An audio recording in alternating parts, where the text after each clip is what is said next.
Langkah menjaga keselamatan kanak-kanak pendahuluan sejak akhir-akhir ini, acap kali kita melihat berita di televisyen dan dada-dada akhbar tentang kes jenayah yang melibatkan kanak-kanak sebagai mangsa.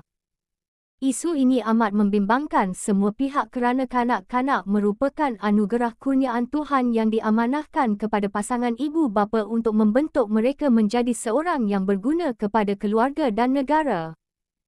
Akibat terlalu banyak kes jenayah terhadap kanak-kanak, Badan Kehakiman Negara telah mewujudkan Mahkamah Jenayah Seksual terhadap kanak-kanak di Istana Kehakiman, Putrajaya.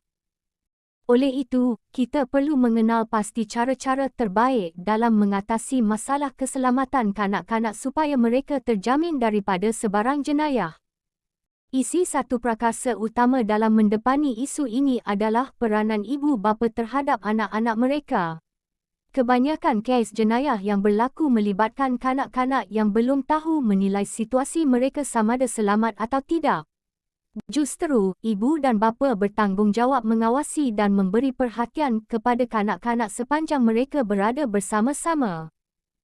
Kecuaian dan peralihan perhatian kerana melihat telefon pintar dan sebagainya haruslah dielakkan kerana pelaku jenayah semakin cilik dan bijak demi mencapai matlamat jijik mereka. Ibu bapa mestilah sentiasa memimpin tangan anak-anak ketika berada di luar rumah dan sentiasa menemani mereka ke mana sahaja yang mereka kehendaki. Bak kata peribahasa Melayu, umur baru setahun jagung, darah baru setampuk pinang yang bermaksud kanak-kanak masih muda, kurang berakal dan belum berpendapat maka ibu bapa berperanan penting membimbing dan mengawasi mereka. Isi dua cara lain dalam memastikan keselamatan kanak-kanak terjamin adalah dengan mendedahkan mereka kepada seni mempertahankan diri. Dewasa ini, pelbagai jenis seni mempertahankan diri boleh dipelajari dan terdapat banyak kelas yang menawarkan pembelajaran untuk kanak-kanak. Berbekalkan ilmu mempertahankan diri yang kanak-kanak pelajari, mereka boleh mempraktikkan apa yang dipelajari sekiranya berasa terancam dan dalam situasi bahaya.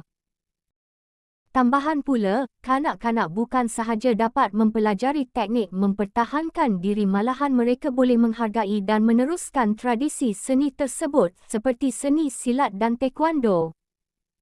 Bimbingan yang tepat dan mendalam oleh pengajar akan membentuk kanak-kanak yang lebih berdisiplin dan siap siaga dalam menghadapi ancaman keselamatan.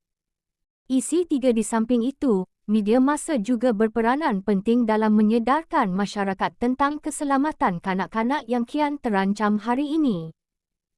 Media massa sewajarnya menyiarkan iklan atau rancangan yang berkaitan supaya masyarakat kita, khasnya pengusaha tabika dan ibu bapa sedar dan mengambil tindakan yang drastik untuk mengelakkan kanak-kanak daripada menjadi mangsa jenayah.